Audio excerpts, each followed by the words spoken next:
हरे की जय। श्री सतगुरु महाराज की जय। प्यारे सुंदर साथ की जय। બધા સુંદર સાથ પ્રણામજી। ધામવાસી જમકુબેન એમના 12મા નિમિત્તે આપણે બધા અહીંયા જે એમનું ઘર તો એમના આ 12મા નિમિત્તના પ્રસંગે આપણને ધામધણીની ચર્ચા સાંભળવાનો અવસર મળ્યો અને એ પૂર્વ પૂજ્ય ધનાભાઈ પૂજ્ય અમારા સોમભાઈજી ચર્ચા કરી જીવને કેવી રીતે જગાડવાનો અને આખો ખેલ જ જીવનો જ છે। આત્મા તો બધાની નિર્મળ છે જ, માત્ર જીવને જગાડવાનો। તો એમાં થોડું હજુ કે જીવ પર હમણાં કીધું આપણે બધા ગૃહસ્થમાં છીએ, પણ ગૃહસ્થમાં રહેતા રહેતા પણ કેવી રીતે ધામના ધણી આ ધર્મનો ભાર ઉપાડ્યો, તો આપણે પણ પોતાના પરિવારનો લૌકિક ભાર લેતા લેતા આ ધર્મનો ભાર પણ કેવી રીતે લઈને આગળ જેમાં વધીએ એ માટે સન્મંદી જ્યારે સાચો મળ્યો ત્યારે જીવને થયો કરાર। મહારાજ કહે ધન ધન એ ઘડી, ધન ધન કોહેડો અંધાર, ધન ધન કોહેડો અંધાર। ધોરીડા માં મૂકે તારી ધૂસરી। અક્ષરાતીત ધામના ધણી આ પ્રકરણના માધ્યમથી ધોરીડા માં મૂકે તારી ધૂસરી સામાન્ય અર્થ કરી દઈએ। ધોરીડા એટલે બળદ।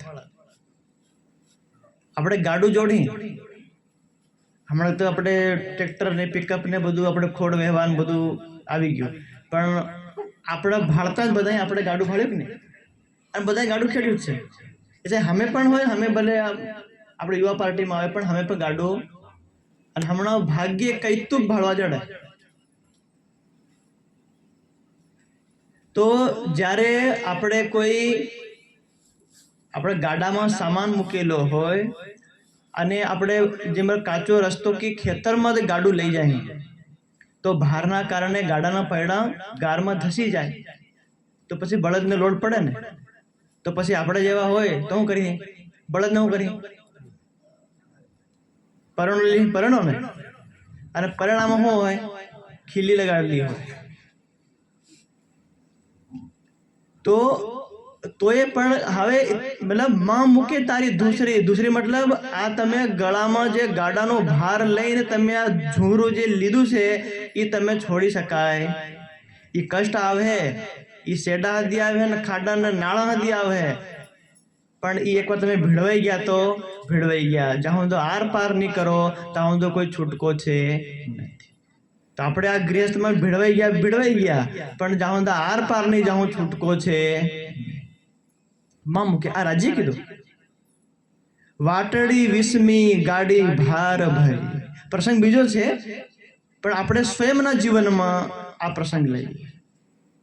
મહારાજ ઠાકુરના જીવનમાં આ પ્રસંગ કે જાગણીનું મોટો ભાર લીધો અને પાછળ બિહારીજી હર પગ પગ ઉપર એમને વ્યવધાન બાધા ડાલે, ચુગલી કરે, નિંદા કરે, જેલમાં પહોંચાડી દે। તો કીધું તો એમનો જે જીવ મરુનો દ્વાપર યુગનો જે તપસ્યા કરવા વાળો જીવ હતો એ જીવને કીધું,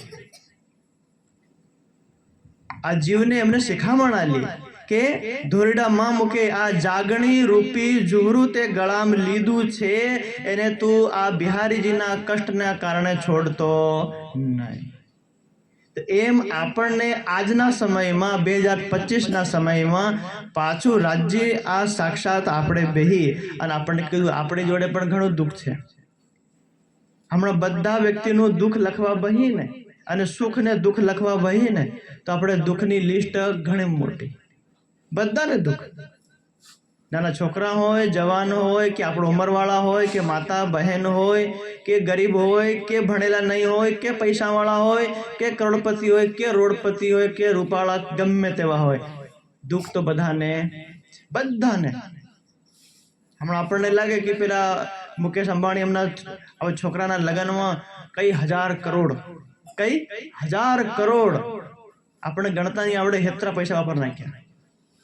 કઈ કરોડ તો પેલા નાચવા વાળા ના લ્યા, કઈ કરોડ. પણ એમાંથી દુઃખ નહીં મળે એમ નહીં, આપણે કરતા વધારે. તો આપણા જીવને આ કળિયુગમાં દુઃખ મળે, પણ આ જાગણીનું જોરું કઈ છોડવાનું, આપણો જીવને છોડવા એ જે છે લીધું બધું. કોઈ શીર લ્યો તો લીજ્યો, ધની કહેલાય સાથ કારણ. આ જે છે જાગણીનું કામ એ કોઈ સુંદર સાથ, એમ નહીં કે અમે ધોતી પહેર લીધી છે ને અમે કર્યું, ના, આ हमारे भरोसे नहीं रहता. સોસાયટીમાં સિક્યોરિટી વાળાને કરે તો રાત્રે લાકડે લઈને ઠમ કરતો જાય તો હું કે જાગતા રહેજો, हमारे भरोसे नहीं रहता. પેલો બી કી જાય, ભલે પૈસા મળે. તો આ સ્વયંને જાગૃતિ કરવા માટે વાટડી, આ જાગણીની રાહ કઈ જેવી તેવી છે નથી. આપણે હમણાં પારાયણ જે આપણે સમાપ્તિ કરીને પાછું પહેલું પ્રકરણ વાંચું તો કીધું સુખ સનકા દીખને નવટળી. આપણા જેવા સામાન્ય મનુષ્યને છોડ દો. સુખ જીવન સુખ દી કોણ? ઈવને સ્ત્રી હું કહેવાય ને પુરુષ હું કહેવાય ખબર જ નહીં. આપણે નાના છોકરા જે ખબર પડી ભાઈ કે આ છોકરો આ છોકરી કહેવાય. જે 16 વર્ષના સુખદેવ થઈ ગયા, જવાન થઈ ગયા, તો એ એમને ખબર નહીં કે સ્ત્રી કોને કહેવાય ને પુરુષ નહીં કહેવાય. એવા નથી માયા ફરી વળી. અને આપણે જેવાને, આપણે માતાના ગર્ભમાં હોય તાર ને ખબર હેલો પુરુષ ને એલી સ્ત્રી કરે. લક્ષ્મી નારાયણ ને ફળી વળી. ચલો એવી છોડો, સુખદેવજી છોડો, આ દુનિયામાં રહેવા વાળા સતીઓ આપણે વૈકુંઠમાં વિષ્ણુ ભગવાનને ઘેર પહોંચી ગઈ માયા. તો આપણે કઈ નહીં આવે, આપણે કઈ તો ખાસ આવે. આપણે કઈ તો આ માયા ખાસ પરમ ધામ મેં માયા જ માંગી, બીજું કઈ માંગ્યો નથી. એટલે માટે માયા પણ આપણા જીવને કષ્ટ મળે. હમણાં અમારી માતાઓ થોડીક આ તોપમાં બેઠ્યો છે, હા ઉઠી નાહી જાય કદી ઘેર તો પછી આ જ્ઞાન નહીં મળે. क्यों न अतपस्वी नो हो योग सिद्ध्यति. माता थोड़ा આગળ આવી જાવ તો આવી જાવ. પેલે માતા થોડુંક આ તમે આગળ આવી જાવ.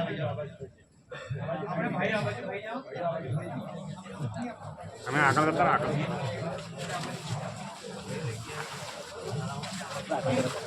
આગળ આવી જાવ.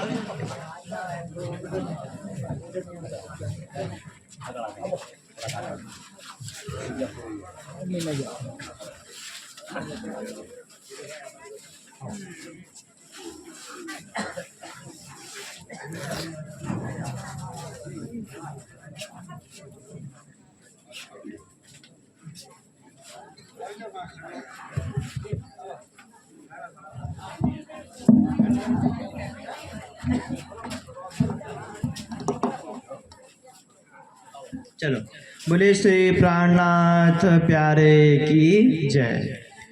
तो आत्मा जागृतिनी राह અત્યંત સરળ પણ છે અને થોડી કઠિન પણ છે. એટલે આપણા આ એકવાર આપણે આ ધર્મ પાળ લીધો, અર્થાત આ આપણા નિજાનંદ સંપ્રદાયનું જોરું બધી ગળામાં ભીડવી લીધું, તે એને પાર આપણા જીવને પાર કરી દેવાનો છે. નિરાકારથી પાર, વચમાં છોડવાનો નહીં. વચમાં છોડવા વાળી દુનિયા ઘણી પડી. વાટડી વિસ્મી ગાડી ભાર ભરી, ધોરીડા માં મૂકે તારી ધૂસરી. ગમે એટલું કષ્ટ પડે પણ આને છોડતા નહીં. ધોરીડા આરે મારે રે, આરે મારે, પરેણો મારે, એમાં ખીલ ગદાડે આપણને. આપણે ગદાડીએ ને, આપણે કરીએ ને, આપણે હોળું હાકે તેમ હું કરીએ. ની ચાલે બળદ, ની ચાલે હું કરીએ. એક તો આપણે જે બાંધીએ ને રસ્સી ને, હું કે રાહ ને, રાહ ખેંચે. અને જે રાહ કઈ બાંધેલી હોય, મોહરે બાંધેલી હોય કે નાથે બાંધેલી હોય? મોહરે બાંધેલી તો એમાં આડો આડો જાય, પણ નાથે બાંધેલી હોય તો આમાં લખેલું દેખો, તું તો નાથે નથાણો, તું તો બંધ બંધાણો ગુણા પડા. હમણાં મહારાજજીને કીધું, છોકરું આમ પકડે એમ ખેંચે બીજા પગમાં વીટાય, એ બધી નાથ. પેલા બળદ નથી એક, આપણને અનેક. એને કમસે કમ આપણે એક વાર ખેંચી તો એમ જવાનું, પણ આપણે તો ત્યારે મોર ખેંચે કઈ જવાનું. તોય પણ એ ગૃહસ્થ મારો, દુનિયા મારો, સ્વર્ગ મારો, વૈકુંઠ મારો, પણ પાર તો થવું પડે. બીજું કોઈ ઉપાય છે નહીં. એટલા માટે વારે ઘડીએ હજી હું જ્યારથી સરસાવતથી આવ્યો ને કદી હું સર્વે કરું ને બધા કાર્યક્રમના, તો મને અહીં મેનપુરમાં વારે ઘડી આવવું પડે. અને પછી સૌથી વધારે ડુંગરાના આડાવાળા બધા અહીં આ રાહ ઉપર પડે, બીજી વાટ ઉપર સીધું જવાય. પણ આમાં પણ તો હજી ગાડી ઊંચી નીતિ થતી જાય ના આવે, પણ હું તો હજી પાછા આવી જ જાય કે રાજ્ય મોકલે. એ તો